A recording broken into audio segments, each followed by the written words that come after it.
নমস্কার। ত্রিবর্ণ রঞ্জিত জাতীয় পতাকা আমাদের গর্ব।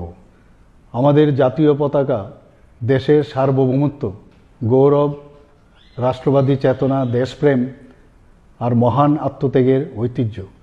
দেশের প্রত্যেক নাগরিকের কর্তব্য এই জাতীয় পতাকার মর্যাদা ও সম্মান রক্ষা করা, দেশভক্তি ও দেশপ্রেমের চেতনাকে সুদৃঢ় করে তুলতে এবং দেশের স্বাধীনতা সংগ্রামে ও স্বাধীনোত্তরকালে নিবেদিত বীর শহীদদের প্রতি শ্রদ্ধা জানানোর লক্ষ্যে মাননীয় প্রধানমন্ত্রী শ্রী নরেন্দ্র মোদীজির আহ্বানে সারা দেশের সাথে ত্রিপুরাতেও 2022 সালে 13 থেকে 15 আগস্ট প্রথমবার হর ঘর তিরঙ্গা কর্মসূচি পালন করা হয়।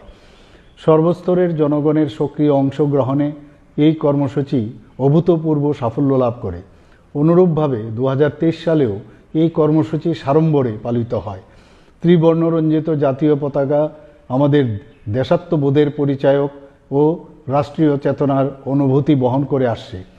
রাষ্ট্রীয় চেতনার এই অনুভূতিকে রাজ্যবাসীর মধ্যে জাগ্রত করতে রাজ্যে আগামী 13 থেকে 15 আগস্ট 2024 হর ঘর তিরঙ্গা কর্মসূচি পালন করা হবে।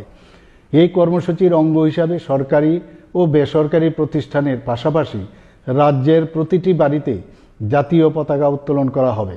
আমি হর ঘর তিরঙ্গা কর্মসূচি সফল করে তুলতে রাজ্যের প্রত্যেক জেলা, মহকুমা, আগরতলা পুর নিগম সহ অন্যান্য শহর, ব্লক, পঞ্চায়েত ও ভিলেজ এলাকায় বসবাসকারী প্রত্যেক নাগরিকের প্রতি আহ্বান জানাচ্ছি। এই জাতীয় পতাকা উত্তোলনের মাধ্যমে আমরা যেমন দেশপ্রেমে উদ্বুদ্ধ হব, তেমনি আমাদের প্রতিজ্ঞা করতে হবে বর্তমান প্রজন্মকে নেশার করাল গ্রাস থেকে মুক্ত করে সুস্থ, স্বাভাবিক ও সুন্দর জীবন উপহার দিতে।